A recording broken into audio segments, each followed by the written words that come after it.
الصلاة والسلام على أشرف الأنبياء والمرسلين النبي المؤيد والرسول المصدق المحمود الأحمد المصطفى الأمجد بالقاسم محمد.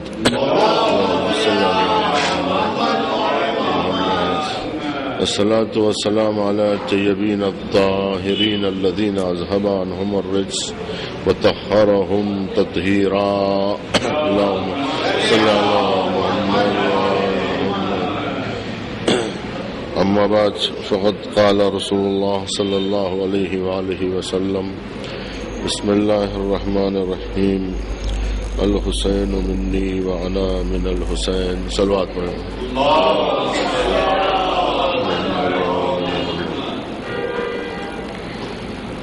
آج سلسلے کی آخری گفتگو ہے.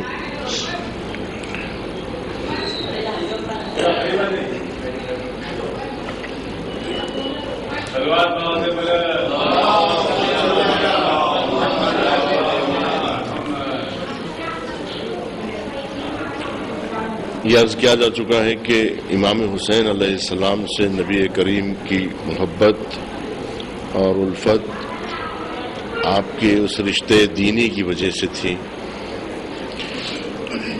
جو انا من الحسین ہے. وہ 61 ہجری میں واضح ہوا کہ نبی کریم نے کیوں انا من الحسین کہا تھا کہ جو دین نبی کریم لے کر آئے تھے اس دین کا تحفظ اور اس دین کا احیاء امام حسین کے توسط سے ہونے والا تھا. کہ 61 ہجری کے پہلے تک حسین منی کی منزل میں تھے. رسول اکرم سے وابستہ ان کی ہر افعال اور ان کی زندگی کے تمام حرکات و سکنات نبی کریم سے وابستہ رہے. لیکن اب دین محمدی امام حسین کے نام سے جانے لگا. یہ 61 ہجری کے بعد انا من الحسین کی تفسیر سمجھ میں آئی کہ جو امام حسین علیہ السلام کے لیے نبی کریم نے ارشاد، وہ دین جو غار حرا میں نبی کریم نے جس کی پہلی آواز لا الہ الا اللہ کی بلند کی تھی، وہ آواز 61 ہجری میں آتے آتے اس قدر دھیمی ہو چکی تھی اور اس قدر لا الہ الا اللہ کا گلا گھونٹ دیا گیا تھا اور وہ تمام جاہلیت کا دور پھر سے واپس لوٹ کر آیا تھا. کیونکہ دشمنان اسلام کی ہمیشہ سے یہ سازش رہی تھی کہ جس دین کا نام پیغمبر اسلام نے بلند کیا تھا اس دین کو صف ہستی سے مٹایا جائے. اور جیسے جیسے خاندان اہل بیت نبی کریم کی آنکھ بند ہونے کے بعد اس رسالت کی ذمہ داری کو نبھا رہی تھی اور نبی کریم کی سنت کو جہاں اجاگر کرنے کی کوشش کر رہی تھی، وہاں سنت کے مخالفین کی کوشش یہ رہی کہ نبی کے پیام کو پوری طرح سے صحن ہستی سے اور صف ہستی سے مٹایا جائے، جس کے لیے یہ کشمکشیں جاری رہی. یہ 50 سال کا دور اسی کشمکش میں گزرا کہ ایک طرف نبی کریم کی آل نے، اور یہ محبت نبی کریم کی اسی لیے تھی کہ وہ دین جو نبی چھوڑ کے جانے والے تھے اس کے لیے نبی کریم نے یہ زمینہ فراہم کیا تھا، ان افراد کو تیار کیا تھا، ان شخصیتوں کو زندہ کیا تھا کہ جن کی شخصیتوں میں نبی نے اپنی محبت اور اپنی سیرت کو کوٹ کوٹ کے بھر دیا تھا کہ یہ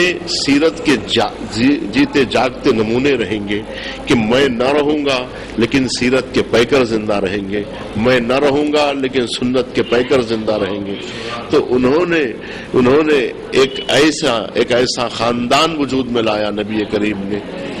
اور یہ وہ چیز تھی جس کے لیے دیگر انبیاء بھی نعوذ باللہ یوں کہا جا سکتا ہے کہ وہ ناکام رہے، جیسا کہ جناب نوح علیہ السلام اتنی 950 سال کی زحمت کے باوجود بھی اپنی آل کو اہل بنانے میں ناکام رہے کہ بیٹا تو رہا لیکن اہل نہ بن سکا، بیوی تو تھی لیکن اہل نہ بن سکی.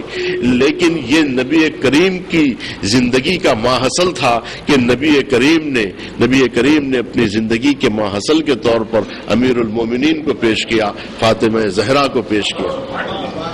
یوں تو شاگرد بہت ہوتے ہیں جیسا کہ آپ امام خمینی کی وصیتوں میں دیکھتے ہیں کہ ان کے کئی ہزار شاگرد تھے، لیکن کسی بھی شاگرد کے لیے انہوں نے یہ نہیں کہا کہ یہ میری زندگی کا ماحصل ہے، میری محنتوں کا نچوڑ ہے.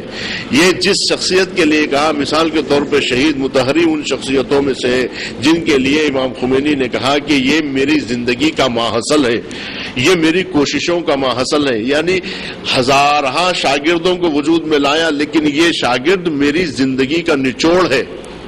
یعنی میں نہ رہوں گا تو یہ میری جگہ پر میرے افکار کو دنیا تک پہنچانے میں کامیاب رہے گا. تو جس طرح سے ہزاروں شاگردوں میں سے ایک شاگرد کے اوپر پوری نظر مرکوز ہوتی ہے اور اس کو پوری طرح سے تیار کیا جاتا ہے، اسی طرح سے نبی کریم نے امیر المومنین کو آمادہ کیا تھا، اور خواتین میں شہزادی کونین کو، بچوں میں حسن و حسین کو. تو یہ حسن و حسین نہیں تھے، نبی کا سرمایہ تھی جن پر نبی کریم کو پوری امید تھی. چنانچہ امام حسن نے نبی کریم کے پہلو حسن کو پیش کیا اور حلم کے پہلو کو پیش کیا، تو امام حسین علیہ السلام نے نبی کریم کی شجاعت کے پہلو کو پیش کیا اور ان کے شہامت کے پہلو کو پیش کیا. اور اس طرح سے کہ جب اس 50 سال کے عرصے میں وہ تمام مساوات کا درس جو نبی نے دیا تھا، جو انسانوں کے درمیان، عرب اور عجم کے درمیان میں جو اختلافات کو نبی نے اپنی زندگی میں مٹایا تھا، وہ پھر سے وجود میں آنے لگے تھے. وہ تمام دور جاہلیت پھر سے وجود میں آنے لگا تھا. نبی کریم کی ساری محنتوں پہ پانی پھرایا جا رہا تھا، اور سنت نبی کو آہستہ آہستہ، جیسا کہ میں نے کہا کہ دین کامل کو ختم کرنے کے لیے جب جیسے بدعتیں وجود میں، ایک سنت جب سے ختم نہیں ہوتی بدعتیں وجود میں نہیں آتی. ایک بدعت کو وجود میں لانے کے لیے ایک سنت کو محو کرنا پڑے گا، تب ایک بدعت وجود میں آئے گی. تو لہذا ہزار اپنی روشوں کو جب دین میں داخل کر دیا گیا، حکماء نے، سلاطین نے، خلفاء نے، اور جو ہے ملوکیت نے جب اپنے کردار کو بطور اسلام پیش کرنے لگے، بطور سیرت پیش کرنے لگے، تب سیرت نبوی تو محو ہونے لگی. اب خلفاء کی سنت بجائے سنت نبی رائج ہونے لگی. خلفاء کی سنت، شیخین کی سنت اور اصحاب کی سنت بنام سیرت رسول پیش ہونے لگی، اور ان کے اقوال بنام سنت نبی پیش ہونے لگے اور اقوال نبی کے طور پر پیش کیے جانے لگے. یعنی جس طرح سے اقوال کی فیکٹری وجود میں آئی، اس طرح سے سنتوں کی فیکٹری بھی وجود میں آئی، اور نئی سنتیں وجود میں آنے لگی بنام سنت نبی. تو اس طرح سے کہ اس 50 سال میں، جیسے کہ مولانا مودودی کہتے ہیں کہ خلافت ملوکیت میں تبدیل ہو چکی تھی، کہ خلافت ختم ہو چکی تھی اور خلافت ملوکیت کا رنگ اختیار کر چکی تھی. اب دنیا اسلام کو ملوکیت کے نام سے جاننے لگی تھی. اب اسلام جو ہے وہ پھٹے ہوئے پردے نہیں دیکھ رہا تھا اور وہ پھاٹک نہیں دیکھ رہا تھا، بلکہ بڑے بڑے محل دیکھ رہا تھا، اور اسلام پہچانا جا رہا تھا ان رونقوں کے ذریعے سے، اس دنیاوی اور مادی جمال جو دنیا کے سامنے پیش کیا جا رہا تھا، یہ اسلام کا ایک نیا رخ پیش کیا جا رہا تھا. معنویت کو محو کر کے مادیت کو سامنے رکھا جا رہا تھا، اور اس طرح سے پوری وہ تمام مکتب اسلام اور پیغمبر اسلام کی تعلیمات کو محو کر دیا گیا تھا. اب امام حسین علیہ السلام یہ سارا منظر دیکھ رہے تھے. اس 50 سال کا پورا اتار چڑھاؤ امام حسین کے نظروں کے سامنے تھا. ماں فاطمہ زہرا کا گریہ امام حسین کی نگاہوں کے سامنے تھا کہ شہزادی کیوں رو رہی تھی.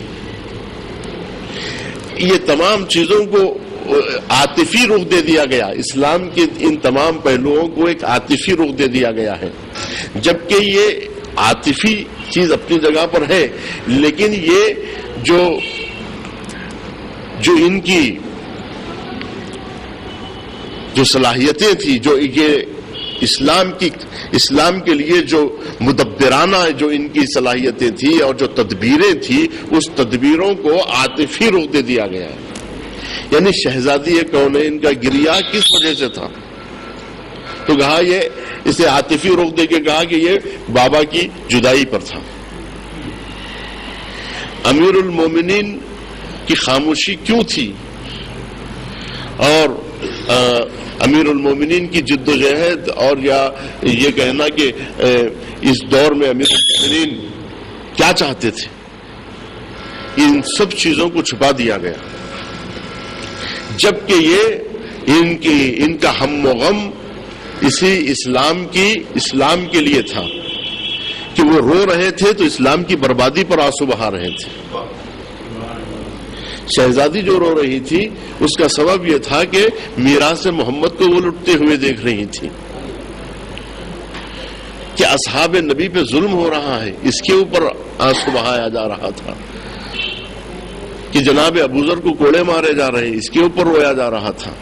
اور یہ معلوم تھا کہ جب امیر المومنین کو خلافت سے محروم کیا گیا تو خلافت سے جو محروم کیا گیا، یہ خلافت کی وجہ سے رونا نہیں تھا کہ خلافت سے محروم کیا گیا. بات یہ تھی کہ جب امیر المومنین کو خلافت سے محروم کیا گیا تو اب سنت نبی کا اجرا کیسے ہوگا، اس کے لیے افسوس تھا. افسوس اس بات کا تھا کہ اب وہ روش کو علی کے علاوہ کون چلا سکے گا. اقتدار مد نظر نہیں تھا، حکومت اور ولایت و خلافت مد نظر نہیں تھی، اصل سنت نبی مد نظر تھی کہ اب علی نہیں رہیں گے تو پھر سنت نبی کا اجرا کیسے ہو سکے گا، تحفظ اسلام کیسے ہو سکے گا، اب بیت المال کی تقسیم کیسے ہوگی، اب حقوق مسلمین ضائع ہو جائیں گے، اب میراث محمد لٹے گی، اب محروموں کو دبایا جائے گا، پسماندہ اقوام کو، کمزوروں کو دبایا جائے گا. اب جن کو نبی نے اوپر لایا تھا ان کو نیچے کیا جائے گا، اور جن کو نبی نے نیچے کیا تھا اب وہ اوپر آئیں گے. اس کے لیے شہزادی گریہ کر رہی تھی.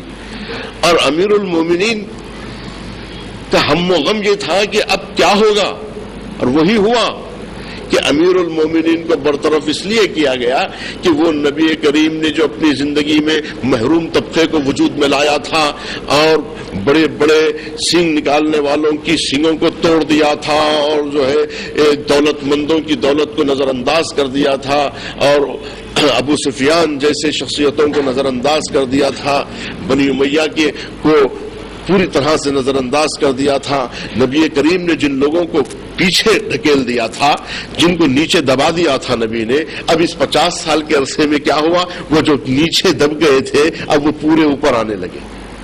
نبی کے دور میں وہ ابو سفیان جو منہ چھپایا ہوا پھرتا تھا اب وہ سامنے آنا شروع کر دیا. اس کی اولاد جو سب سے پیچھے ہونا چاہیے تھا وہ سب سے آگے. یہ دیکھیے کہ کس طرح سے تہوبالا ہوا ہے نظام، پورا نظام کیسے تہوبالا ہوا ہے. جو اوپر تھے وہ آہستہ آہستہ نیچے آنے لگے.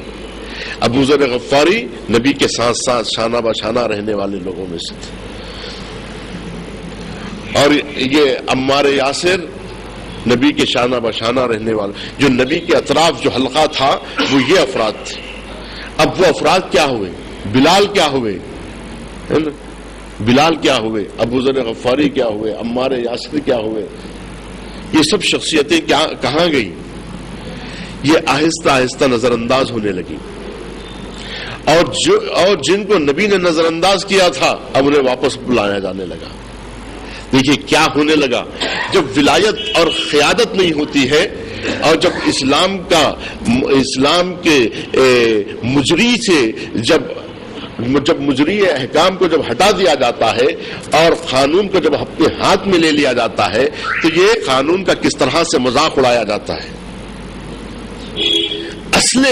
دیکھیے یہ کربلا تک جو کربلا کو سمجھنے کے لیے آپ کو غدیر کو سمجھنا ضروری ہے، کیونکہ غدیر کمال دین کا نام ہے، اور کربلا آتے آتے وہ کمال دین کو اس طرح سے نظر انداز کر دیا گیا تھا کہ پھر دین کے احیاء کی ضرورت ہوئی، وہ کامل دین کے احیاء کی ضرورت ہوئی. وہ کامل دین جو نبی نے دیا تھا اس کو اس طرح سے نظر انداز کیا گیا اور اس کو اس طرح سے دبا دیا گیا کہ اب پھر امام حسین کو اسے زندہ کرنا پڑا اس کامل دین. تو گویا غدیر کو کربلا میں زندہ کیا گیا. تبھی تو امام حسین کہہ رہے تھے میں کیوں جا رہا ہوں، مقصد کیا ہے کربلا کا. تو اسے جو 3 بنیادی اہم نکات میں پیش کیا تھا اس میں پوری تفصیل یہ 3 لفظیں نہیں ہیں بلکہ پورا اسلام اور پورا احیاء دین ان 3 لفظوں کے اندر چھپا ہوا ہے. اس کے اندر ہر وہ چیز موجود ہے جو دین کے اندر شامل ہے، وہ ان 3 جملوں کے اندر ہے کہ انی لم اخرج بشرا ولا بطرا ولا مفسدا ولا ظالما.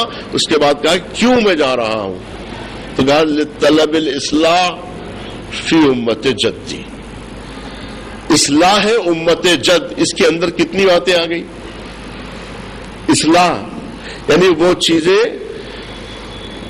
چیزیں کہ جو اصلاح کا مطلب کیا ہے، وہ چیزیں جو گمراہی کی اس میں آ گئی تھی. جو مثال کے طور پہ بلڈنگ جو چاروں طرف سے مخدوش ہو گئی ہے اس کی میں اصلاح کرنا چاہتا ہوں. وہ عمارت جو مخدوش ہو چکی ہے، جو بوسیدہ ہو گئی ہے، اس کی اصلاح لطلب الاصلاح فی امت جد. اور اس کے بعد اسیر بسیرت جدی و ابی، میں نانا رسول اللہ اور بابا علی مرتضیٰ اور سیرت جد پہ چلنے کے لیے، اس سیرت کے نقوش کو اجاگر کرنے کے لیے جا رہا ہوں. وہ راستہ جو بند کر دیا گیا ہے اس راستے کو کھولنے کے لیے جا رہا ہوں، سیرت کو اجاگر کرنے کے لیے جا رہا ہوں. اس کا مطلب یہ ہے کہ اب سیرت نبی موجود نہیں ہے، سیرت کا راستہ اب نظروں سے غائب ہو گیا ہے. اس کے لیے امام نے کہا کہ اب میں سیرت کے نقوش کو، وہ راستہ جو بند کر دیا گیا اسے میں پھر سے کھولنے جا رہا ہوں. اس روش پہ چلنے جا رہا ہوں جس روش پہ میرے نانا چلا کرتے تھے، اس روش پہ چلنے جا رہا ہوں جس روش پہ میرے بابا علی مرتضیٰ چلا کرتے تھے.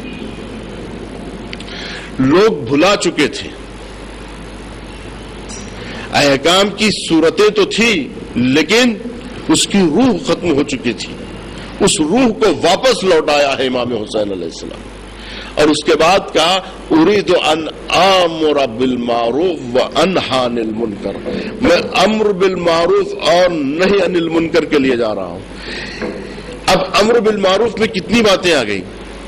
میں ہر معروف کا امر کرنے کے لیے جا رہا ہوں، ہر نیکی کا حکم دینے کے لیے جا رہا ہوں، جس کے اندر احکام نماز بھی ہے امر بالمعروف میں، روزے کا حکم بھی ہے، حج کے احکام بھی ہے، دیات کے احکام بھی ہے، خمس و جہاد کے احکام بھی ہے. سارے کے سارے احکام آپ کو امر بالمعروف میں کے اندر موجود ہے. امر بالمعروف کے لیے وانہی عن المنکر، میں برائیوں سے روکنے کے لیے جا رہا ہوں. برائیوں میں تمام برائیاں، ظلم، زیادتی، حسد، بغض، قتل و غارت گری، تمام برائیاں وانہی عن المنکر میں شامل ہے. میں ان تمام برائیوں کا سدباب، گویا یہ امر بالمعروف اور نہی عن المنکر کو نہیں بلکہ امت کو زندہ کرنے کے، کیونکہ امت کی زندگی امر بالمعروف ہے اور امت کی موت امر بالمعروف کا ترک کر دینا ہے. کیونکہ یہ اجتماعی عبادت کا نام ہے جس کا اثر اجتماع پہ مرتب ہوتا ہے. یعنی نماز پڑھنے سے روح فرد کی روح کو معنویت ملتی ہے، انسان کو معنویت ملتی ہے. روزہ رکھنے سے لعلکم تتقون، تمہارے اندر تقوی پیدا ہوتا ہے.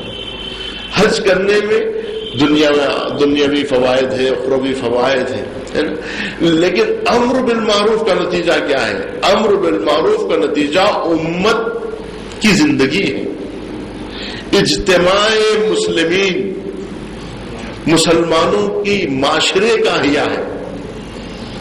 یہ اس میں آپس میں ایک دوسرے کو حق کی تلقین کرنا شامل ہے۔ تو کیا ایسی صورت میں کوئی گمراہ رہ سکتا ہے جب ہر کوئی ایک دوسرے کو حق کی تلقین کر رہا ہو؟ اس سے ہر فرد ایک دوسرے سے جڑا ہوا ہوگا، کوئی کسی سے علیحدہ نہیں رہ سکتا ہے، کیونکہ اس کا تعلق اجتماع مسلمین سے ہے، معاشرے مسلمین سے ہے۔ اسی لیے بار بار ائمہ کی یہ تاکید رہی ہے کہ اسے فراموش مت کرو، ورنہ تمہارا اجتماع بگڑ جائے گا، تمہارا معاشرہ تباہ ہو جائے گا۔ لیکن اس کی طرف لوگ توجہ اب نہیں دینے لگے تھے، گویا اب مذہب فرد کی حد تک رہ گیا تھا، اجتماع میں مذہب مر چکا تھا۔ دین فرد کی حد تک تھا، لیکن اجتماع معاشرے میں دین کا وجود نہیں تھا۔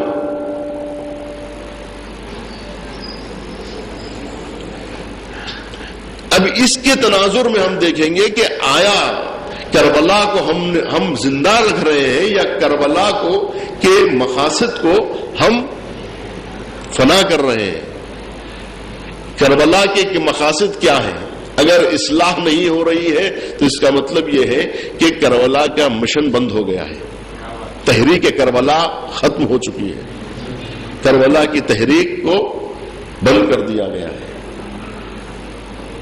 اور اگر سیرت نبی کا احیاء، سیرت نبی کا راستہ اگر کھولا نہیں گیا ہے، سیرت پر عمل نہیں کیا جا رہا ہے، سنت نبی اگر پامال ہو رہی ہے، تو اس کا مطلب یہ ہے کہ کربلا کا راستہ بند ہو گیا ہے اور کربلا کا مشن، کربلا کی تحریک کو روک دیا گیا ہے۔ اور امر بالمعروف اگر ترک کر دیا گیا ہے تو اس کا مطلب یہ ہے کہ ہم نے کربلا کی تحریک کو روک دیا ہے۔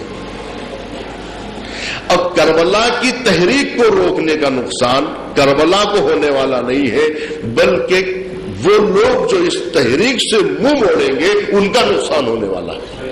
وہ معاشرہ تباہ ہوگا جو کربلا سے منہ موڑ لے گا، اور وہ معاشرہ کامیاب ترین معاشرہ بنے گا جو کربلا سے وابستہ ہو جائے گا۔ کربلا کے نام پر کھانے کا مطلب کربلا والے ہونا نہیں ہے کہ جو کربلا کے نام کی سبیل کا پانی پی لے وہ کربلائی ہو گیا۔ اگر ایسا ہی ہو جائے تو ہر چلنے والا مشرک اگر پانی پی لیتا ہے تو وہ بھی کربلائی ہو جائے گا۔ ہر بٹنے والے تبرک کو اگر کوئی مشرک کھا لے تو وہ بھی مومن ہو جائے گا، وہ بھی کربلائی ہو جائے گا۔ تو معلوم یہ ہوا کہ کربلا سے وابستہ ہونے کا مطلب یہ ہے کہ کربلا کی اس تحریک سے جڑ جانا ہے۔ تحریک کربلا سے جڑنے کے لیے پھر کربلا کے مشن کو سمجھنا ہوگا، اور پھر کربلا کے لیے تعاون کون کر سکے گا؟ جس طرح سے امام حسین جب کربلا کی سمت جا رہے تھے تو کون کربلا والوں میں شامل ہو سکتا تھا؟ کون شامل ہو رہا تھا کربلا کی تحریک میں؟ کون حسینی قافلے میں آ سکتا ہے اور کون قافلے حسینی میں آنے کی صلاحیت نہیں رکھتا ہے؟ کون حسین کے ساتھ چلنے کی صلاحیت رکھتا ہے اور کون حسینی بننے کی صلاحیت نہیں رکھتا ہے؟ کیونکہ جو کام حسین کرنے جا رہے تھے وہ احیاء دین کے لیے کرنے جا رہے ہیں۔ جو خود جس نے دین کو مار دیا ہے یا خود مردہ دین کا پیرو ہے وہ کس طرح سے احیاء دین کر سکتا ہے؟ کیونکہ حسین جو جا رہے تھے احیاء دین کے لیے جا رہے تھے، امر بالمعروف کے لیے جا رہے تھے۔ وہ جو امر بالمعروف کرنے کی صلاحیت نہیں رکھتا ہے وہ کربلا میں شامل کیسے ہو سکتا ہے؟ کیونکہ امیر المومنین امام حسین فرما رہے ہیں اريد ان امر بالمعروف، میں امر بالمعروف کے لیے جا رہا ہوں۔ تو جو امر بالمعروف کے لیے جا رہا ہے تو اس کاروان میں جو بھی شامل ہونا چاہتا ہے وہ بھی امر بالمعروف کرنے والا ہونا چاہیے، تبھی وہ اس کاروان میں شامل ہو سکتا ہے۔ تو جو امر بالمعروف کا قائل نہیں ہے وہ اس مشن میں آ کیسے سکتا ہے؟ وہ اس تحریک کا حصہ کیسے بن سکتا ہے؟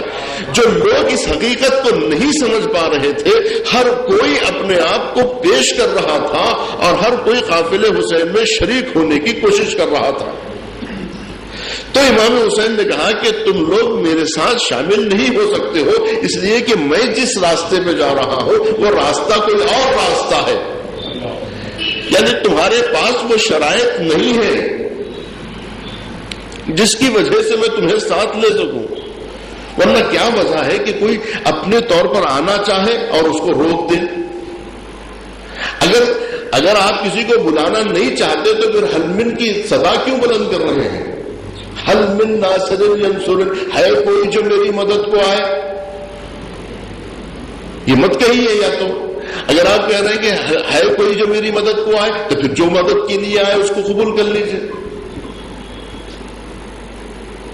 اگر آپ بلا رہے ہیں کسی کو تو پھر روک کیوں رہے ہیں؟ ایک طرف بلا رہے ہیں، ایک طرف روک رہے ہیں. یہی اسی کے درمیان میں، ہاں اور نہیں کے درمیان میں پوری کربلا ہو رہی ہے. تو گویا کربلا حقیقت میں لا الہ الا اللہ کے راستے پہ چل رہی ہے. اس لیے کہ لا الہ الا اللہ انکار اور اس بات کے درمیان کا راستہ ہے. پہلے لا الہ ہے پھر الا اللہ ہے، یعنی پہلے انکار ہے پھر اس بات. انکار اور اس بات کے درمیان میں کربلا، پہلے روکا جا رہا ہے پھر بلایا جا رہا ہے. صلوات پڑھے محمد.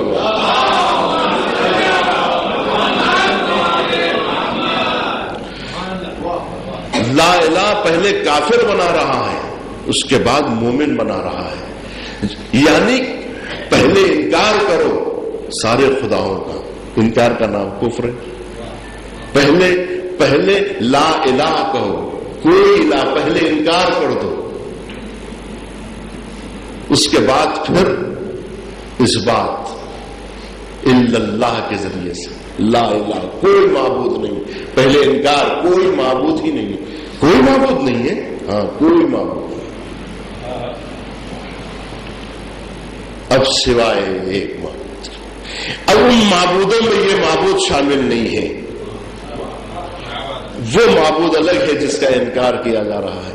تو اسی طرح امام حسین نے کہا مجھے تمہاری ضرورت نہیں ہے. ضرورت نہیں ہے، ہاں تم جیسوں کی ضرورت نہیں ہے. اب تم جیسوں کو حسین کبھی بھی نہیں بلائے گا، چاہے نرغے آدھا میں گر جائے، مگر تمہیں نہیں بلائے گا. تم جیسوں کو نہیں بلائے گا، اس لیے کہ اب تم جیسوں کی حسین کو اب ضرورت ہی نہیں ہے. کیوں؟ بابا علی مرتضیٰ کو ضرورت تھی، لالا رسول اللہ کو ضرورت تھی، لیکن حسین کو ضرورت نہیں ہے. کیوں؟ اس لیے کہ جنگ بدر جو لڑی گئی وہ جنگ جو تھی وہ طاقت والی جنگ تھی، تلواروں کی جنگ تھی، سپاہیوں کی جنگ تھی. اس میں بھی سپاہی تھے، وہاں چنے نہیں جا رہے تھے. اگر چن کے لائق ہوتے تو پھر بھاگتے ہوئے نظر نہ آتے. اگر چن کے لاتے تو پھر بھاگتے ہوئے نظر آئے کہ اس کا مطلب یہ ہے کہ چنندہ نہیں تھے. اگر روک کے لایا جاتا تو ایسے لوگ شامل نہ ہوتے. تو اس وقت سب کو بلایا جا رہا تھا. اس وقت ایسی جنگ نہیں ہونے والی تھی کہ جس میں ایسے لوگوں کو بلایا جائے. اگر ویسے لوگوں کو لاتے تو صبح ہونے سے پہلے ہی چلے جاتے. اگر ویسے لوگوں کو لاتے تو صبح کا نقشہ دیکھتے ہی راہ فرار اختیار کر لیتے. تو آخر کس قسم کی جنگ تھی کربلا؟ آج تک بھی حقیقت تو یہ ہے کہ جس طرح سے پوری طرح سے ہر آیت قرآن کی واضح نہیں ہوئی ہے، اسی طرح سے آج بھی کربلا واضح نہیں ہے. اور کربلا کی تفسیر کی ضرورت ہے. جیسے قرآن کی تفسیر ہوتی ہے ویسے ہی کربلا کی تفسیر کی ضرورت ہے، اور ایک درس دینے کی ضرورت ہے. ورنہ یہ صرف جو ہے سرسری طور پر ایسے بیٹھے بیٹھے سن لینے کی چیز نہیں ہے. کربلا کے سمجھ میں آئے نہ آئے، ہے نا، کہ جو ہے وہ بالکل جو ہے چلتے چلتے ایک جملہ سن لیا جائے، بیٹھے بیٹھے کچھ کہانی کے طور پہ سن لیا جائے، نہ یہ کہانی ہے نہ قصہ ہے، یہ جو ہے ایک ایسی حقیقت ہے جس کے لیے پوری طرح سے متوجہ ہونے کی ضرورت ہے، اور اس کے لیے آہستہ آہستہ پورا درس سمجھنے کی ضرورت ہے کہ کربلا ایک امر بالمعروف کا ایک پورا مکتب ہے امر بالمعروف کا، اور جب امر بالمعروف کا دفتر کھلتا ہے تو اس میں سارے معروف آتے ہیں، تمام اچھائیاں اس میں بڑھائی جاتی ہیں۔ تو اسی لیے کہتے ہیں کربلا ایک درس نہیں ہے بلکہ سارے دروس کا مجموعہ ہے۔ کربلا میں صرف قد اقمت الصلاۃ نہیں ہے بلکہ آتیت الزکات بھی ہے، وامرت بالمعروف ونہی عن المنکر، یہ ساری چیزیں کربلا کے پاس موجود ہیں۔ یعنی امام حسین نے 3 دن کی بھوک و پیاس کو برداشت کر کے روزوں کی عظمت کو بتایا۔ صرف ایک مثال دے رہا ہوں، 1-2 درس کی مثال دے رہا ہوں، اور زیر خنجر اور تپتی ہوئی ریتی پہ سجدہ کر کے امام حسین نے نمازوں کی اہمیت بتایا ہے، اور حج کو عمرے سے بدل کر امام حسین نے عظمت حج کو بتایا ہے۔ دشمن کے کاروان کو سیراب کر کے حسین ابن علی نے سخاوت کی معراج بتائی ہے، اور زکوٰۃ اور خیرات کا درس دیا ہے۔ اور کربلا تو مکمل پیکرے جہاد ہے، جہاد باللسان بھی ہے، جہاد بالاموال بھی ہے، جہاد بالانفس بھی ہے، جہاد بالثمرات بھی ہے، یعنی ہر طرح کا جہاد آپ کو کربلا کے میدان میں ملے گا۔ اور امر بالمعروف تو ہے، اس کے ساتھ درس وفاداری بھی ہے، درس ایثار بھی ہے، درس قربانی بھی ہے۔ ایک درس نہیں ہے بلکہ تمام دروس کا مجموعہ ہے۔ توحید کربلا میں پڑھائی جا رہی ہے، رسالت کی عظمت کربلا میں بتائی جا رہی ہے، قرآن کی عظمتیں نو کے نیزہ پہ پڑھ کے بتائی جا رہی ہے۔ تو قرآن کی عظمتیں، سیرت نبی کی اہمیت، سنت نبی کی اہمیت، ایثار و قربانی کی اہمیت، سخاوت اور شجاعت کی اہمیت، یہ سارے کے سارے دروس۔ اسی لیے کہا جاتا ہے کہ کربلا کے میدان میں امام حسین اس معراج پر تھے تمام صفات حسنہ کے، کہ امام حسین کے وجود سے سارے کے سارے صفات حسنہ کا ظہور ہو رہا تھا، اور اسماء الہیہ کا حسین تجلیگاہ بنے ہوئے تھے۔ جلوے صفات کردگار ذات حسین سے ایسے سرازیر ہو رہے تھے کہ حسین اس وقت اس طرح کے نور تھے کہ جس نور کی شعاؤں سے کبھی صبر نظر آ رہا تھا تو کبھی شجاعت نظر آ رہی تھی، کبھی عدالت نظر آ رہی تھی، کبھی انصاف نظر آ رہا تھا، کبھی دیانت نظر آ رہی تھی، کبھی امانت نظر آ رہی تھی، کبھی شجاعت نظر آ رہی تھی، کبھی شہادت اور امانت اور دیانت، تمام صفات ایک ہی وقت میں۔ اور یہ اس طرح سے صفات آپس میں ایک دوسرے سے تجلی کر رہے تھے کہ ہر صفت ایک دوسرے سے آگے بڑھنے کی کوشش کر رہی تھی، کہ صبر حسین شجاعت حسین سے آگے بڑھ رہا تھا، شجاعت صبر سے آگے بڑھ رہی تھی، عدالت امانت سے آگے بڑھ رہی تھی، سخاوت امانت سے آگے بڑھ رہی تھی۔ یہ تمام صفات ایک ہی وقت میں جلوگاہ بنے ہوئے تھے۔ وہ تمام صفات کو جو انسان پوری زندگی میں مختلف اوقات میں پیش کرتا ہے، وہ ایک وقت میں ایک ہی دن میں تجلی بنے ہوئے تھے۔ تو اس وقت حسین ایسے نور تھے، آفتاب سے تجلی گاہ کے، اور مظہر صفات کردگار تھے جہاں ہر صفت نظر آ رہی تھی۔ یہ صفات اس وقت پیدا نہیں ہوئی تھی بلکہ ظہور پا رہی تھی، جو ذات حسین میں موجود تھی، جس کے اظہار کا موقع امام حسین کو اپنی 63 سالہ زندگی 57 سالہ زندگی میں نہیں ملی تھی۔ وہ ایک دن میں جس صفات کو حسین نے اپنے سینے میں چھپا کے رکھا تھا وہ ظاہر ہو رہی تھی.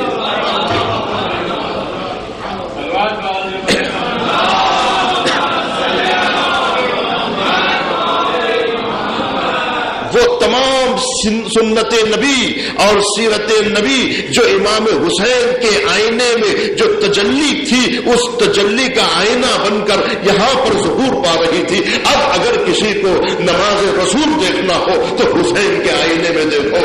اگر حسن رسول دیکھنا ہو اور سیرت رسول کردار رسول اور رفتار و گفتار نبی دیکھنا ہو تو اب حسین کے آئینے میں دیکھو. کیا حسین پیغمبر نبی بنے ہوئے ہیں؟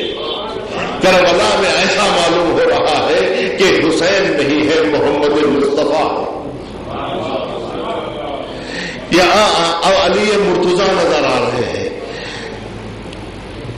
حسین تلوار ہاتھ میں لے تو ایسے معلوم ہو کہ علی مرتضیٰ کی جوانی آ گئی ہے اور مسلح پہ کھڑے ہو جائے تو ایسے معلوم ہو کہ مسجد نبوی میں محمد مصطفیٰ نماز پڑھا رہے. تو یہ امام حسین کی ذات میں یہ جو بابا علی مرتضیٰ کی سنت و سیرت تھی اس کو بتانے کا موقع کب ملا تھا حسین؟ اس چیز کو پیش کرنے کا موقع کب ملا تھا؟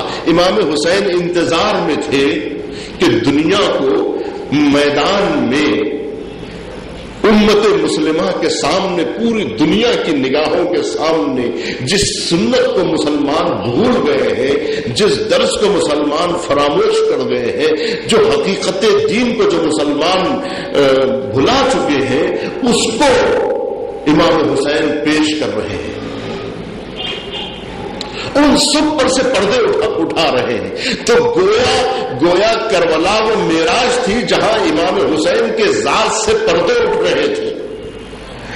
اور جن لوگوں نے صورت محمد نہیں دیکھی تھی کربلا میں آ کے انہیں صورت محمد نظر آ رہی تھی کہ جنہوں نے صورت محمد کو فراموش کر دیا تھا، جنہوں نے کردار نبی کو بھلا دیا تھا، جنہوں نے علی مرتضیٰ کی سنتوں کو بھلا دیا تھا، جنہوں نے فاطمہ زہرا کے کردار کو بھلا دیا تھا، ان سب کو پیش کرنے کے لیے امام حسین زینب کو کیوں ساتھ میں لائے تھے؟ تاکہ نبی کی بیٹی کو دنیا یاد کرے. جن لوگوں نے کوفے کے جن لوگوں نے امیر المومنین کے خطبات کو فراموش کر دیا ہے، اب کوفے میں مجمع جمع ہو تو اب علی کی بیٹی ویسے ہی خطبہ دے گی اسی لہجے میں جس لہجے میں علی بولا کرتے تھے.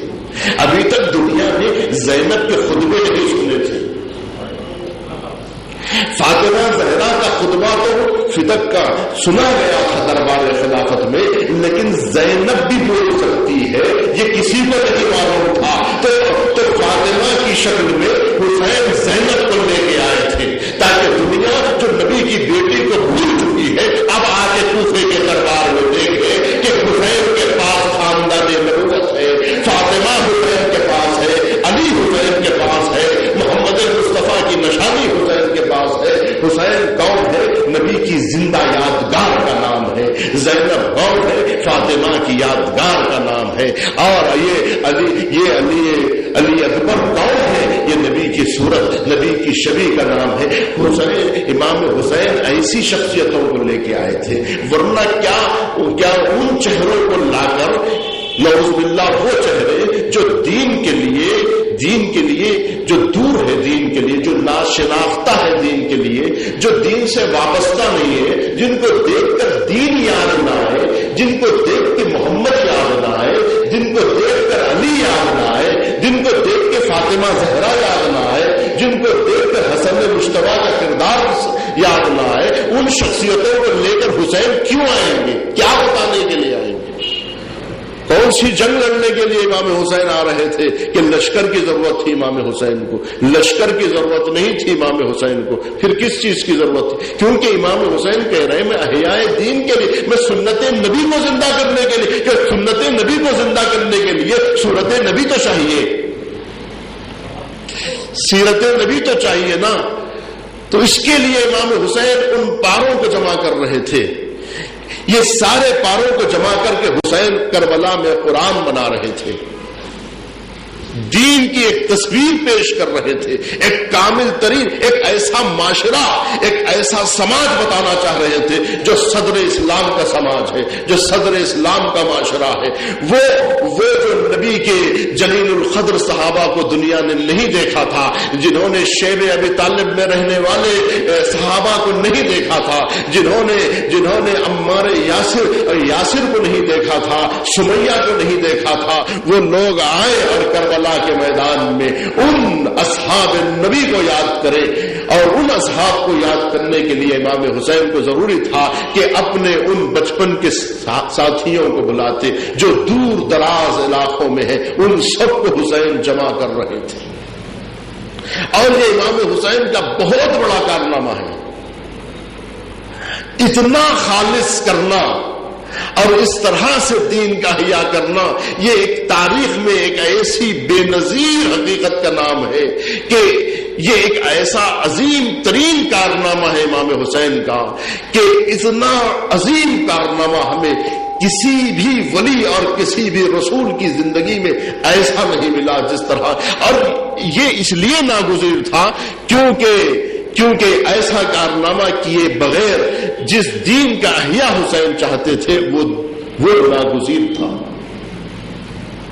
اگر یہ اجتماع، یہ صورتوں کو حسین جمع نہ کرتے، ان تصویروں کو حسین جمع نہ کرتے، ہم 2-4 لوگوں کو ایک مرکز پہ نہیں لا سکتے۔ امام حسین علیہ السلام نے 72 کو ایک وحدت کی شکل میں پیش کیا ہے، 72 علیحدہ شکلوں میں نہیں پیش کیا ہے، 72 کو ایک شکل بنا کے پیش کیا، یہ سب کو ایک تصویر میں ڈال کے پیش کیا ہے۔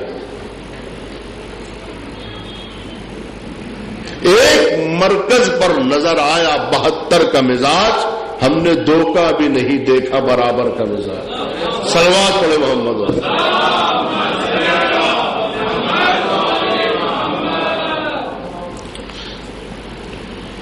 تو یہ اس لیے ضروری تھا کیونکہ امام حسین احیاء چاہ رہے تھے، زندگی دینا چاہ رہے تھے دین کو زندگی دینے کے لیے دینداروں کی ضرورت تھی، اور وہ جو آ رہے تھے وہ لوگ دین کی زندگی کے لیے معاون نہیں بن سکتے تھے۔ ہر آنے والا دین کا معاون نہیں بن سکتا تھا۔ جو کام امام حسین کرنا چاہ رہے تھے اس میں مدد کی ضرورت تھی، ان مددگاروں کی ضرورت تھی۔ اگر ہم اور آپ کی یہ تمنا ہے کہ ہم امام حسین کے ساتھی بنے تو ہمیں ضروری ہے کہ اس طرح کے ساتھی بننے کی ضرورت ہے جیسے کہ امام حسین کو ضرورت ہے جن ساتھیوں کی۔ یا لیتنی کاش ہم بھی ہوتے تو آپ کی نصرت کرتے، ہم ہوتے بھی تو ہماری نصرت کو حسین قبول نہ کرتے، کیونکہ حسین کو ان لوگوں کی ضرورت ہے کہ جو دیندار لوگ ہیں، کیونکہ دین کا احیاء چاہ رہے ہیں نا امام حسین۔ اگر وہ اپنی جان کے دفاع کے لیے بلاتے تو پھر تلوار والوں کو ساتھ لانا چاہیے تھا۔ وہ اپنی ذات کا دفاع نہیں کر رہے تھے بلکہ دین کا دفاع کر رہے تھے، وہ اپنے خاندان کا دفاع نہیں کر رہے تھے کہ اب وہ بچوں کو بچانے کے لیے جنگ نہیں لڑ رہے تھے امام حسین کہ ہم کو اور سب کو دعوت دے کہ آؤ میرے بچوں کی طرف سے دفاع کرو۔ اپنے بچوں کو تو حسین قربان کر رہے تھے، تو بچوں کا دفاع کر رہے تھے۔ یہ بچے دفاع کے لیے نہیں آئے تھے، یہ دین کے دفاع کے لیے آئے تھے، نہ کہ جان کے دفاع کے لیے آئے تھے۔ جان بچانا ہوتا تو حسین کربلا کی طرف رخ کیوں کرتے؟ اچھا کعبے ہی کو کیوں آتے، مدینے سے نکل کے کہیں اور چلے جاتے؟ امام حسین کعبے کو کیوں آتے کہ وہاں آ کر امام حسین علیہ السلام جائزہ لے رہے ہیں اور اس انتظار میں بیٹھے ہوئے ہیں کہ کب آئے گا صحیح وقت کہ جب میں دین کے دفاع کے لیے اٹھوں گا۔ اب دیکھیے کون کس کا انتظار کر رہا ہے؟ یزید کو حسین کا انتظار نہیں ہے، حسین کو یزید کا انتظار ہے کہ کبھی یزیدیت بلائے گی اور کب حسین دفاع دین کے لیے آئے گا. یعنی حسین بہانے کی تلاش میں تھے دین کے تحفظ کے لیے کہ ایک ایسا وقت نہ ہو کہ غلط وقت میں دین کے تحفظ کے لیے اٹھوں جب دین کا تحفظ نہ کر سکوں اور صحیح موقع پر تحفظ نہ کر سکوں. کیونکہ ایک وقت ہوتا ہے. مثال کے طور کے اوپر ایک عام مثال ہے جیسے کوئی پھوڑا نکل آئے کسی کے بدن پر تو جب شروع میں نکلے تو اسی وقت نشتر نہیں لگایا جاتا بلکہ اس پھوڑے کا انتظار کیا جاتا ہے کہ جب یہ اتنا زیادہ ہو جائے کہ جب اسے نشتر لگانے کی ضرورت ہو. وہ امام حسن کے زمانے میں جو پھوڑا اسلام کے جسم پہ لگا تھا امام حسن نے صلح کے ذریعے سے انتظار کروایا اور حسین نشتر لیے ہوئے انتظار میں بیٹھے تھے کہ کب وقت آئے گا اور کب میں آپ کر کے اسلام کو بچا لوں گا. اگر اس کو حسین ایسے ہی چھوڑ دیتے امام حسین مکہ آئے بغیر کربلا آئے بغیر کہیں اور نکل جاتے تو پھر تحفظ دین جو حسین کی ذمہ داری تھی وہ کیسے حسین پورا کرتے. تو اب اس سے اندازہ لگائے کہ کربلا کس کی بنائی ہوئی ہے اور کس کے ذہن کی کوششوں کا نام کربلا ہے, کس کے کارنامے کا نام کربلا ہے. اور کربلا بنانے کے لیے حسین کب سے انتظار دیکھ رہے تھے. یہ گودی میں بچے کیوں پالے جا رہے تھے, یہ علی اصغر کیوں پیدا ہوئے ہیں حسین کے گھر میں. کوئی اس پر تو سوچے کہ یہ تیاری کب سے ہو رہی ہے کہ علی کہہ رہے ہیں عقیل مجھے ایک ایسے فرزند کو وجود میں لانا ہے جس کے لیے تم ایسے خاندان کا بتا دو جس سے ایک ایسا دلاور فرزند پیدا ہو. تو گویا امیر المومنین کب کربلا کی تیاری کی بات کر رہے ہیں. کیا امیر المومنین کو معلوم نہیں تھا کہ کربلا وجود میں آنے والی ہے؟ کیا رسول اللہ نہیں جانتے تھے کہ کربلا وجود میں آنے والی ہے؟ تبھی تو حسین کے لبوں کو چومتے تھے اور حسین کا رونا رسول اللہ کو گوارا نہ تھا. جب کبھی نبی کریم اس گھر سے گزرتے تھے شہزادی کے گھر سے اور امام حسین کے رونے کی آواز آ جاتی تو اندر داخل ہوتے اور کہتے فاطمہ تم کہاں ہو, تم نہیں جان رہے, تم سن رہی ہو کہ حسین گریا کر رہے اور حسین کا رونا مجھے پسند نہیں ہے, حسین کو روتا ہوا میں نہیں دیکھ سکتا. تو یہ نبی کریم کی محبت امام حسین سے آخر کیوں تھی؟ نواسا ہونے کی وجہ سے تھی کہ نواسے ہونے کی, یا فاطمہ زہرا کا بیٹا ہونے کی وجہ سے چاہتے تھے؟ اگر فاطمہ زہرا کا بیٹا حسین کے علاوہ کوئی اور ہوتا تو کیا حضور ایسے ہی محبت کرتے تھے؟ یہ فاطمہ زہرا کے بیٹے حسین سے کیوں محبت ہے؟ اس لیے کہ حسین دین کا محافظ ہے. اس لیے اس دین محمد کو حیات دینے والا ہے. تبھی کسی کے لیے نبی نے یہ نہیں کہا, کسی صحابہ کے لیے حضور نے یہ کہا جو انا من الحسین کہا ہے امام حسین کے لیے, کسی اور کے لیے جملہ کیوں نہیں ملتا ہے؟ تو معلوم ہوا کربلا کی تیاری کب سے ہو رہی ہے کہ فاطمہ کلابیہ کا نام دیا عقیل نے نام دیا فاطمہ کلابیہ کا کہ یہ اس خاندان کی لڑکی ہے کہ جو فہول خاندان ہے عرب کا, جس سے ایسے فرزند پیدا ہو. تو ام البنین کو 4 فرزند پیدا ہوئے اور پھر یہ کہ وہ چاروں فرزندوں کو حسین نے کربلا کے لیے منتخب کر لیا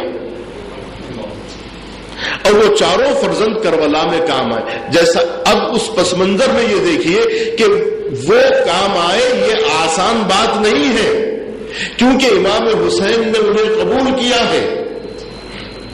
ہر ایک کو حسین بلائے یہ ممکن نہیں ہے اور کربلا کی فہرست میں ہر کوئی شامل ہو جائے یہ سعادت ایسی نہیں ہے جو قرے کے ذریعے سے حاصل ہو جائے یا ہر کسی کو مل جائے. جب تک کہ اس میں وہ صلاحیت نہ ہو وہ اس کاروان میں شامل ہی نہیں ہو سکتا ہے.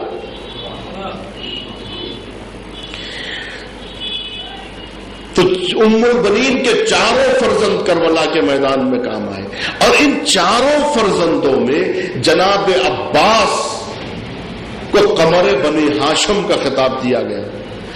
اور جناب عباس کی طرف اتنی توجہ کیوں ہے؟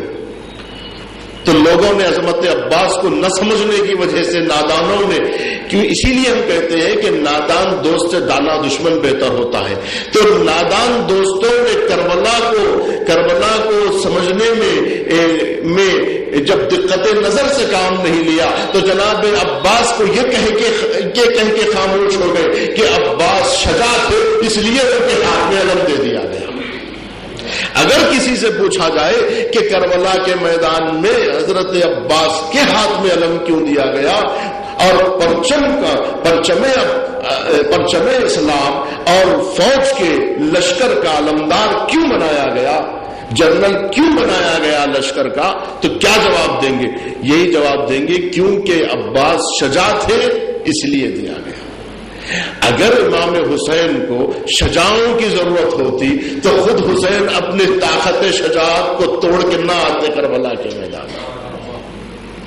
امام حسین کب شجاعان عرب کو لے کے آئے تھے کربلا کے میدان میں کہ ان شجاعوں کے درمیان میں حضرت عباس کو علم دیا ہو.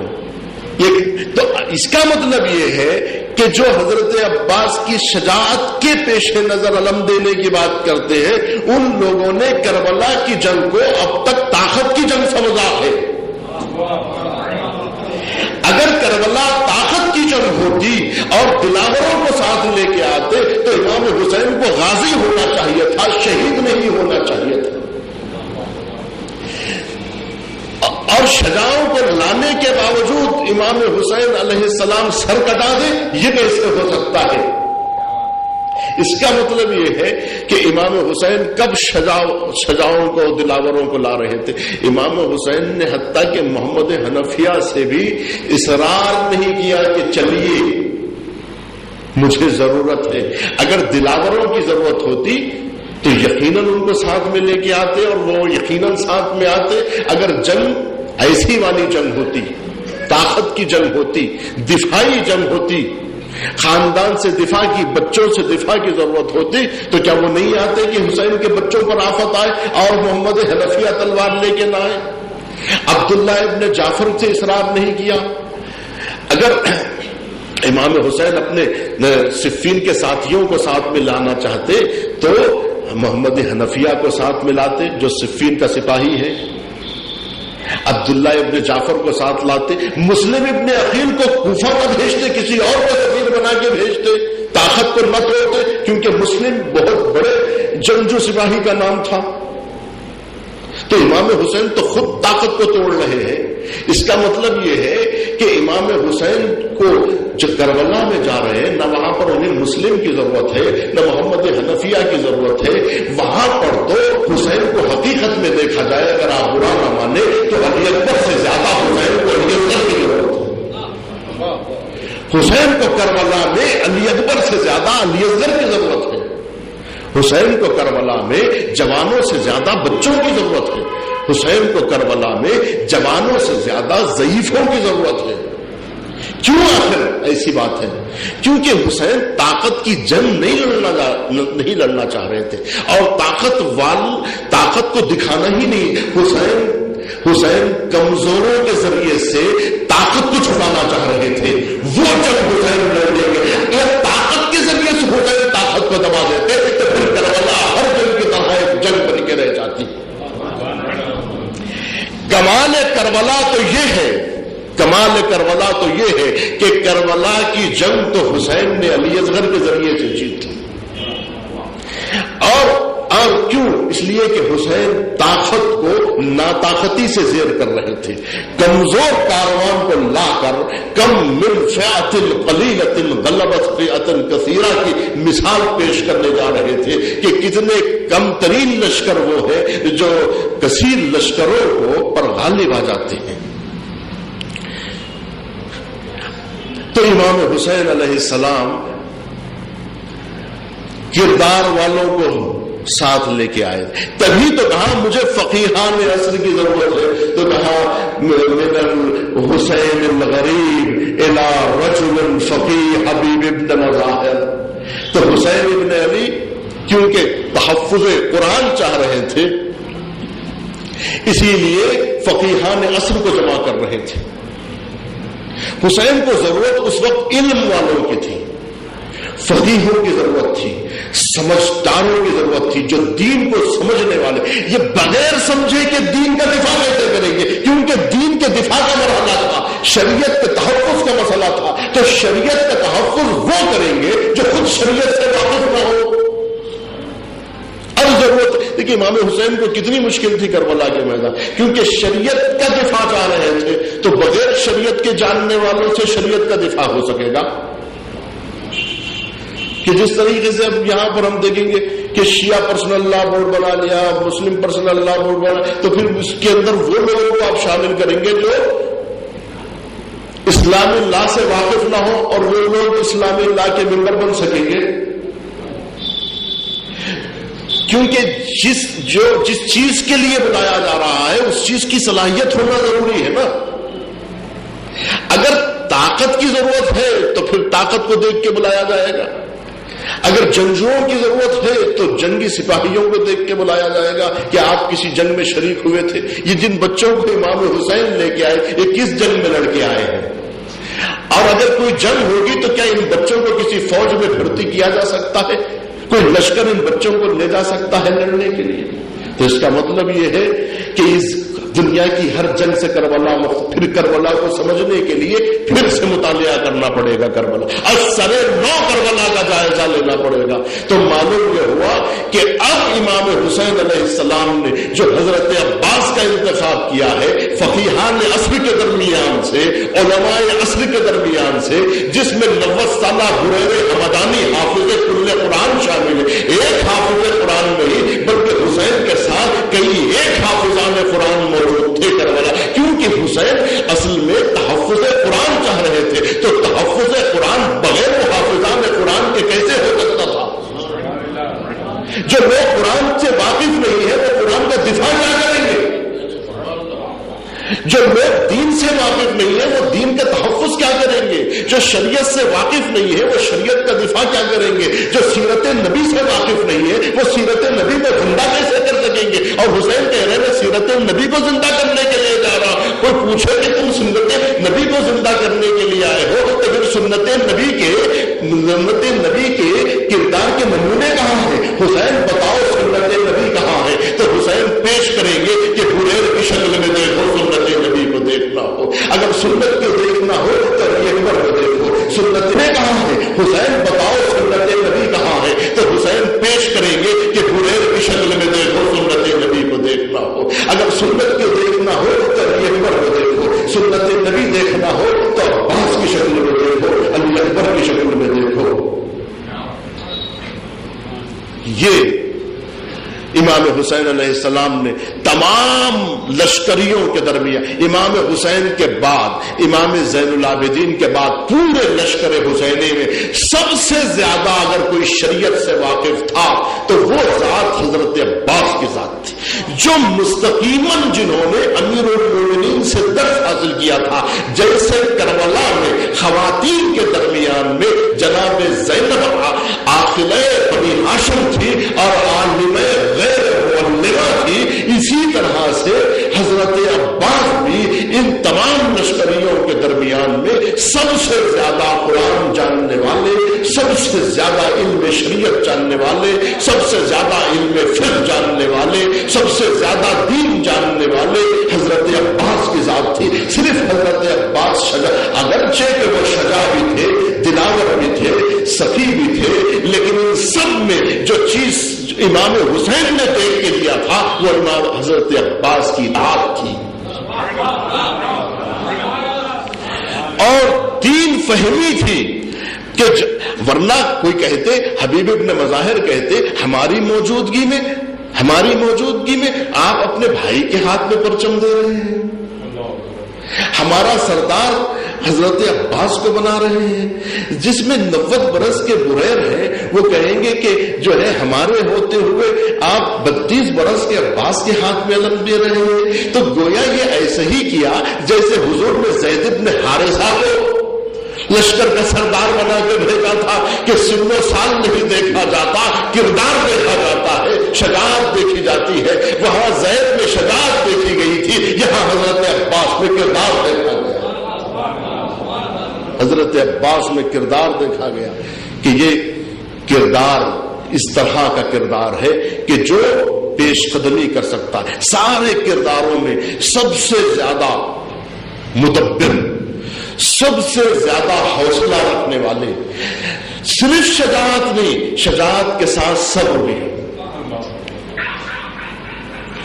اور اس کے ساتھ دینداری بھی ہو، اس کے ساتھ اطاعت بھی ہو، اور اس کے ساتھ جذبہ للہیت بھی ہو، خلوص۔ اس لیے کہ کربلا میں کام آنے والے ایسے لوگ نہیں ہو سکتے کہ جن کے دل میں معرفت الہی نہ ہو، جن کے دل میں عشق الہی کی شمع نہ جلے۔ وہ کربلا میں دفاع کیسے کر سکتا ہے دین کی طرف سے؟ تو حضرت عباس کی شخصیت آج بھی ناشناختہ ہے،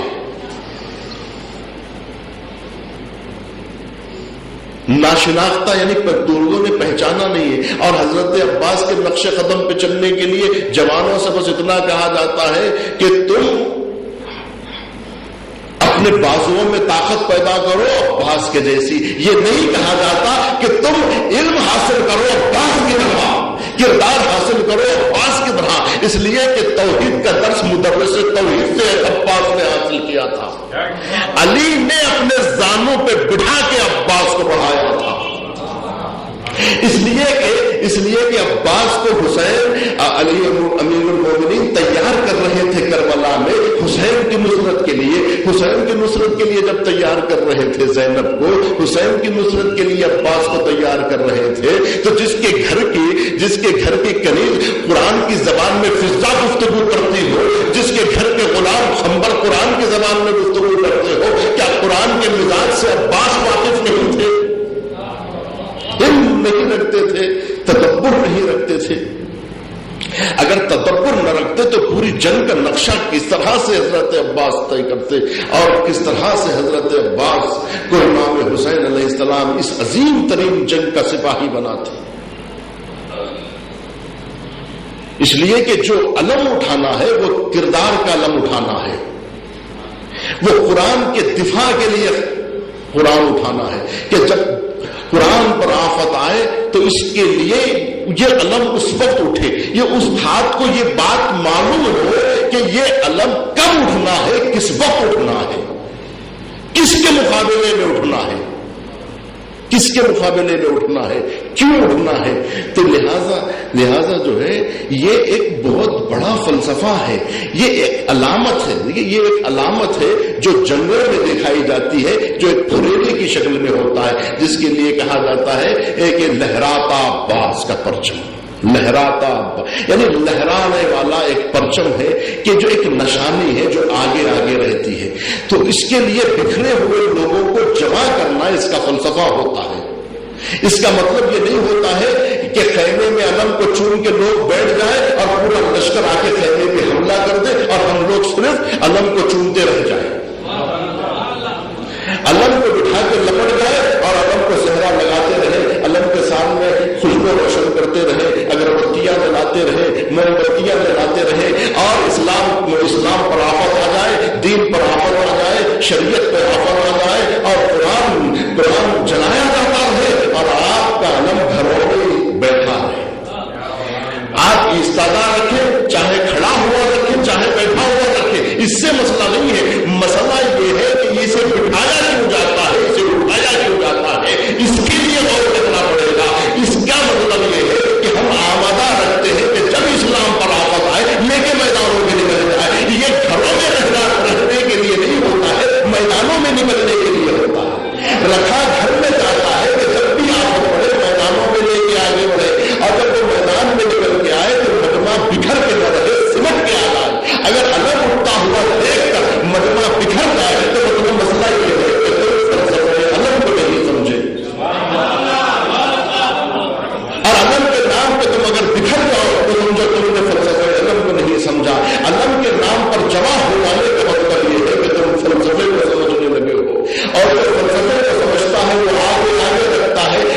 چلنے کی تمرین کرتا ہے کہ کل اگر امام آ جائے تو ان کے پیچھے پیچھے چلنے کی تمرین ہو سکے،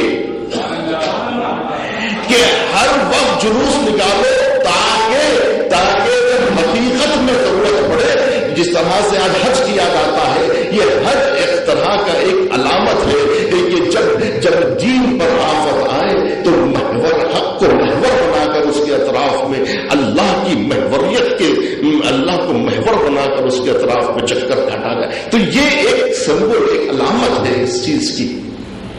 اگر یہ حقیقت ہے عزیزان گرامی، تو پھر آج علم اٹھانے کی ضرورت ہے کہ نہیں ہے تو پھر آپ کا علم اٹھتا کیوں نہیں ہے؟ آج بحرین چل رہا ہے، آج تمہاری عصمتیں اڑ رہی ہے، آج قرآن چلایا جا رہا ہے، آج مسجدیں چلائی جا رہی ہے، آج جبکہ آج دشمنان اسلام حملہ آور ہو چکے ہیں، آج تمہارا علم اٹھنے کی ضرورت ہے، کیوں نہیں اٹھ رہا ہے؟ اٹھا کے اس کے پیچھے پیچھے چلو، اس کو پیچھے کر کے خود آگے نہ بڑھ جاؤ۔ یہ آگے بڑھ جانا اس بات کی علامت ہے کہ ہم پیچھے نہیں چلنا چاہتے، آگے بڑھ جانا چاہتے ہیں۔ جو علم کے آگے بڑھ جائے وہ عظمت علم کے قائل نہیں ہے۔ تو وہ دشمنان علم سے جا کے کہہ دے کہ علم کو پیچھے کر کے خود آگے بڑھ جانے والے وہ ہوتے کہ کل امام زمانہ بھی آئیں گے تو انہیں پیچھے کر کے تم آگے بڑھ جاؤ گے، تم آگے بڑھ جاؤ گے اور امام زمانہ کو پیچھے چھوڑ دو گے، خود آگے بڑھ جاؤ گے، اور انہیں بلند کرنے کے بجائے، انہیں آگے رکھنے کے بجائے تم خود آگے بڑھ جاؤ گے، اور تم اسے چون کر حقیقت سے ناآگاہ غافل نہ ہو جاؤ کہ آج ضرورت ہے کہ اس علم کو اٹھا کر بلند کرو کہ اور آواز بلند کرو کہ اگر دین پر آفت آ رہی ہے تو ہم میدانوں میں نکل آتے ہیں اور اپنی جان کا نذرانہ پیش کرنے کے لیے چلے آتے ہیں۔ ایک وقت ہوتا ہے عزیزان گرامی، خون بچا کے رکھو تاکہ یہ خون اس کے کام آ جائے کہ دین کے تحفظ کے لیے کام آ جائے۔ امام حسین 61 ہجری کا اپنے جوانوں کو سنبھال کے نہیں رکھ رہے تھے، حسین انتظار کر رہے تھے 61 ہجری کا، اکبر کو اس لیے پال رہے تھے کہ 61 ہجری میں کام آ جائے، اور اگر امام حسین دانش مندی سے کام نہ لیتے تو اپنے ان ماہپاروں کو کھو دیتے حسین، اور اس وقت اٹھتے جس وقت اٹھنے کی ضرورت نہ ہوتی۔ تو یہ نا عاقبت اندیشی ہوتی، عاقبت اندیشی نہیں تھی جو امام حسین نے کیا۔ امام حسین نے جو کیا وہ بالکل صحیح اقدام تھا، صحیح وقت میں جو صحیح فیصلہ ہونا چاہیے وہ امام حسین نے کیا، کہ کرنا تھا جو وہی کیا آخر حسین نے، بدلہ دغا کر لے لیا آخر حسین نے، بیعت کے طالبوں نے دیا تھا حسن کو زہر، بیعت کو زہر دے دیا آخر حسین۔ امام حسین کو جو کرنا تھا وہی امام حسین نے کیا ہے، اور اسی وقت کیا ہے جس وقت کرنا چاہیے تھا۔ وقت سے پہلے اگر حسین کی قربانیاں دے دیتے، دیکھیے خون جس وقت بہانا چاہیے اس وقت اگر بہایا جائے تو یہ دانش مندی ہے۔ اگر وقت سے پہلے سن 61 ہجری سے پہلے سن 60 میں حسین خون بہا دیتے تو وہ رنگ نہ لاتا خون۔ اگر مدینے کے اندر حسین فرید کے دربار میں حسین اپنے خون کا نذرانہ پیش کر دیتے تو وہ چیز کام نہ آتی۔ وہ خون جو حسین جس رنگ میں پہنچانا چاہ رہے تھے، اسلام کی جن رگوں میں کروانا چاہ رہے تھے، ان رگوں میں نہ پہنچتا، اور مدینے کے اندر امام حسین کا خون ضائع ہو جاتا، اور عرفات میں اگر امام حسین کا خون بہ جاتا، مکے کی سرزمین پر اگر امام حسین کا خون بہ جاتا تو صحیح طور پر اسلام کے رگوں میں نہ پہنچ پاتا۔ اسی لیے امام حسین نے کہا میرے فضل کی جگہ نہ عرفات ہے، نہ مکہ معظمہ کی سرزمین ہے، نہ مدینے کی سرزمین ہے، نہ ولید کا دربار ہے، میرے خون بہنے کی جگہ سرزمین کربلا ہے۔ حسین کربلا تلاش کرتے ہوئے نکلے تھے، حسین یزیدیت کو ڈھونڈنے کے لیے نکلے تھے کہ کہاں چھپی ہوئی ہے یزیدیت۔ حسین فرات کے کنارے سے گزر رہے تھے اور پوچھ رہے تھے اس زمین کا نام کیا ہے۔ جب بتا دیا کہ اس زمین کو کربلا کہتے، حسین نے کہا قافلے کو یہی کو اتار دو، جس زمین کو ہمیں تلاش تھی وہ زمین آ گئی، اب قافلے سے پہلے رک جائے کہ کربلا پر ہمارا خون بہے گا۔ اے بنی اسد کے قافلے والوں، اس سرزمین پر ہمارا خون بہنے والا ہے۔ تو دیکھیں امام حسین نے کیا درس دیا، وقت سے پہلے خون بہا خون کو ضائع کر دینے کے مترادف ہے. انتظار دیکھو کہ کس وقت تمہارا خون کام آئے. تو روک کے رکھو، جیانوں کو روک کے رکھا گیا. عزیزان گرامی، یوں مت سمجھیے کہ اسلام کے پاس سپاہی ہے، اسلام کے